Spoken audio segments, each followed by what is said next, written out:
Daily, the best geek talk show in the known universe. I'm Ashley Skeva. And I'm Jeff Cannata, and it's time for headlines. First, the robots came for our jobs, and now it turns out they're coming for our world records. Everwin Company and Limited made 1,007 robots all dance together, breaking the previous Guinness World Record for most robots dancing simultaneously, by almost double the number of robots. So, how did they make it happen? Every robot was controlled by a single mobile device, and encryption technology ensured that there would be no interference from nearby devices. They had to complete a synchronized dance for a full minute. A handful of robots couldn't keep up, but more than enough made it through the time to capture the new record, besting Chinese company Sci-Tech Robotics' 540 robot record. Will this start a new dancing robot race between companies? Only time will tell. I like this kind of technology race. If we're going to make robot armies, let's make them dance. I think, yes. I think all dancing is wars what they could should be do. solved by dance competitions with robots. Yeah.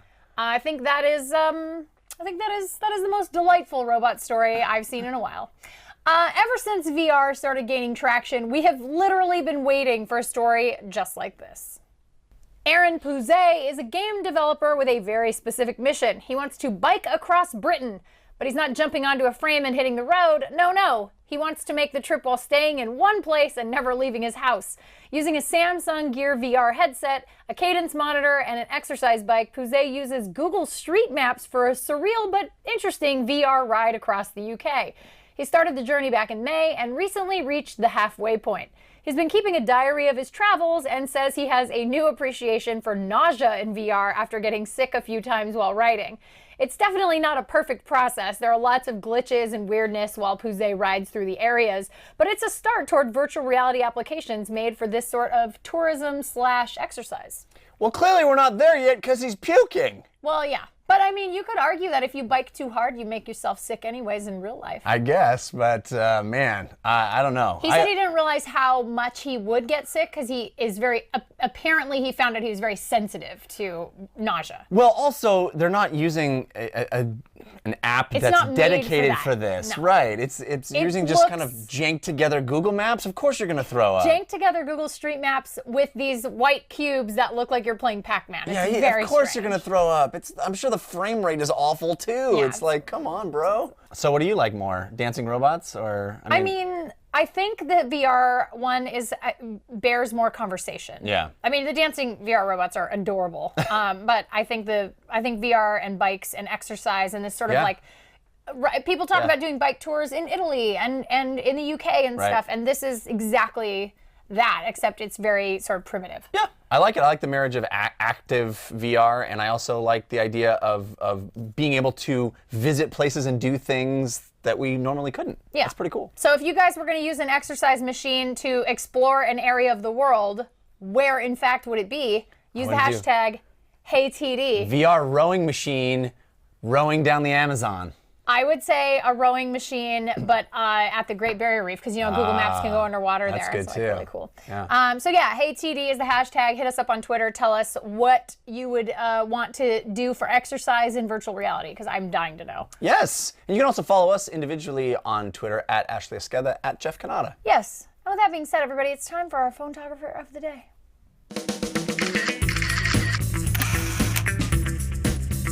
Today's photographer is Scott, who took this glorious photo on his iPhone 5S. Scott wrote us an email and said, Ashley, Jeff, and producer Logan, I am deeply saddened of the news that Tomorrow Daily will no longer be part of my dreary existence.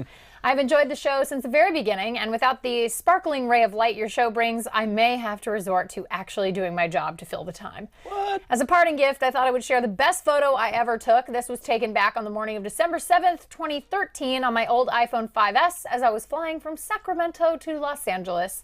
You, of course, have my permission to use it on the show. Missing you guys already, Scott. Pronounced like hot, but with an SC instead of an H. Oh, I love that he gave us the pronunciation. Scott, you're a real joker. Yeah, we like it. I love it. Awesome photo. Super good. I always, whenever I fly and I get to see that like blanket of clouds, I always feel like I could just dive into it and land softly. And bounce. I know, and just like be hugged by the clouds. Yeah. I agree, but you'd probably just fall through to your death. It's the reality. I'm sorry, I hate to shatter your dreams. I guess I won't leap out of the plane then. Don't do that. Don't do that.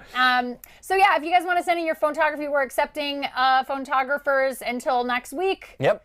And we're looking for the best picture you've ever taken, like Scott did. The best. Skahot. Skahot.